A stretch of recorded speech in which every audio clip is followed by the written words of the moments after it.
तालिबान हमारी बात सुनने को तैयार नहीं है और अमेरिका हमें इतनी अहमियत नहीं दे रहा। जो प्रेशर हम पर आ रहा है अमेरिका की जानिब से और जो इल्ज़ामात लग रहे हैं अफ़गानिस्तान की जानिब से, पेंटागन की जानिब से जिस तरह की बात की गई कि पाक अफ़गान बॉर्डर पर जो हैं वो ऐसे स्लिपर सेल्स हैं जो कि ज़ाहिर अफ़गानिस्तान के अमन के लिए ख़तरा हो सकते हैं। फिर अफ़गानिस्तान की इल्ज़ाम तलाशियाँ भी अपनी जगह हैं। पाकिस्तान अपना मौक़िफ़ तो वाज़ेह करता ही रहता है गाए बकाए और बार बार दुनिया के सामने बताता रहता है कि हमने दहशतगर्दी के ख़िलाफ़ एक बहुत तवील जंग लड़ी, इसमें हमने बहुत कुर्बानियाँ दी। तो आज जो इल्ज़ाम तराशियाँ हो रही हैं और जिस तरीके से नुक्ता चीनी और कहा जा रहा है कि यहाँ स्लीपिंग सेल्स हैं और यहाँ पर दहशतगर्द छुपे हैं, पाकिस्तान क्या करे? पाकिस्तान को करना क्या चाहिए? क्या ऑप्शंस क्या हैं पाकिस्तान को? शिकवा ये है अमेरिका से कि अमेरिका जैसे अफगानिस्तान के अभी रिसेंट सिनेरियो में अमेरिका ने जो विड्रॉल का ऐलान किया बाइडेन एडमिनिस्ट्रेशन ने, तो पाकिस्तान को कॉन्फिडेंस में नहीं लिया। पाकिस्तान इमीडिएट नेबर है अफगानिस्तान का।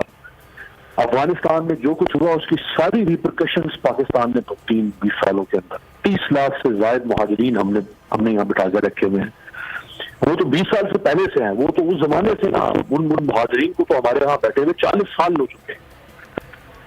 इसी तरह से पाकिस्तान के ऊपर दबाव इन्होंने डाला। पाकिस्तान को जो इन्होंने इमदाद दी इन 20 सालों के अंदर कोलिशन सपोर्ट फंड के मद में या बाकी फौजी इमदाद, वो भी बहुत कम थी। यानी आप देखिए 90 अरब डॉलर्स इन्होंने अमरीकियों ने अफगान फौज को तैयार करने पर, 90 बिलियन डॉलर्स।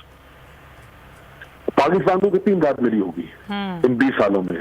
लेस देन 16 या 17 अरब डॉलर्स अगर होते जाहिर साहब तो उसको वेरीफाई भी कर देते, क्योंकि वो 7.5 अरब डॉलर्स आने थे हमें कैरी लूगर बिल के मद में, 5 सालों में मिलने थे 1.5 अरब डॉलर, इसी तरह से कुछ और, तो मिला के 16-17 अरब डॉलर्स की इमदाद हमें मिली होगी।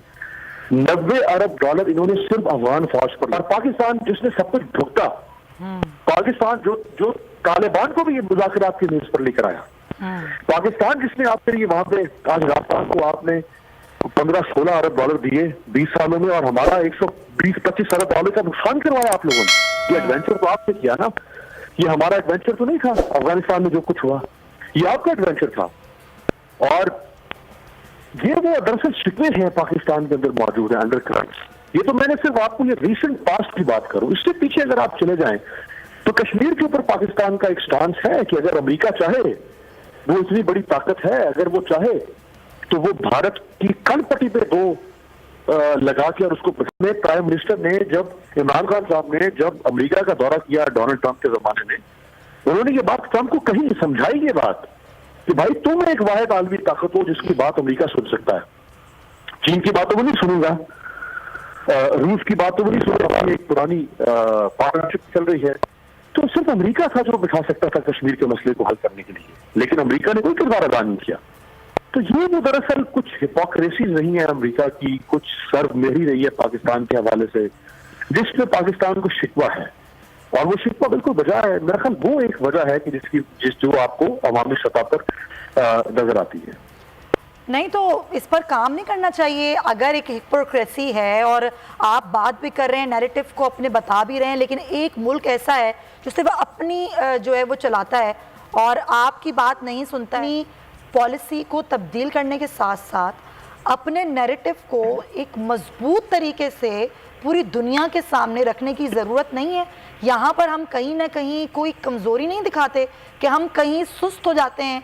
एक दफ़ा हम एक चीज़ को उस तरीके से उजागर करते तो हैं अपने नैरेटिव को, लेकिन उसके बाद हम उस पर काम नहीं करते। हमने दुनिया के सामने अपना मौक़िफ़, कश्मीर का मामला हो, अफ़गानिस्तान का मामला हो और हमारे न्यूक्लियर इशू का मामला हो, चीन के साथ हमारे बढ़ते ताल्लुकात के मसाइल हो, हमारा मशरिक़ वस्ता में एक मस्बत किरदार हो, कई चाहते हैं हमारी ख़ारजा पॉलिसी की उनको देखा जाए तो हमने पिछले 75 साल में पाकिस्तान के मफादात की बेहतर तरीके से, अगर आप जो माहौल है बैनुल-अक़वामी और इलाकाई माहौल, उसके तनाज़ुर में आप ख़ारजा पॉलिसी बनाते हैं, उन ख़तरात को, उन चैलेंजेस को, उन तमाम दुश्वारियों को सामने रखें, तो हमने बहुत मौसर तरीके से हम जिंदा भी रहे हैं।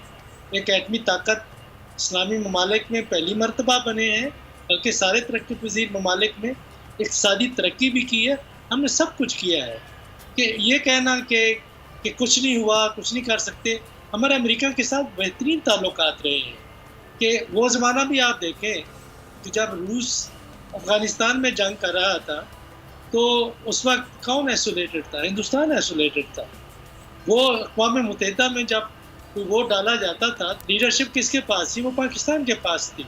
کہ ساری دنیا ایک طرف تھی، روس کے چند اتحادی ممالک اور ہندوستان ان کے ساتھ تھا، اس کے علاوہ ساری دنیا ہمارے ساتھ تھی. تو اس سے آپ کیا نتیجہ یہ نکال سکتے ہیں کہ اگر بین الاقوامی ماحول ایسا ہے کہ آپ کے قومی مفادات جس میں حاصل کرنا آسان ہے، تو پھر آپ کے لیے وہ دشواریاں نہیں ہوتی، وہ باتیں نہیں ہوتی جو اس وقت ہم کر رہے ہیں. اس وقت بھی حالات پاکستان کے خارجہ پالیسی کے لیے چیلنجز تو ہمیشہ رہتے ہیں، ہر ملک کے لیے رہتے ہیں. لیکن یہ کہہ دینا کہ آپ نے جس طرح شروع میں کہا، میں اس سے اتفاق نہیں کرتا کہ طالبان ہماری بات نہیں مانتے. طالبان بتائیں دنیا میں کس کی بات مانتے ہیں؟ ہمارے علاوہ کوئی اور ملک ہے تو کوئی ملک، کسی ملک کا آپ نام بتائیں کہ کس کی بات مانتے ہیں؟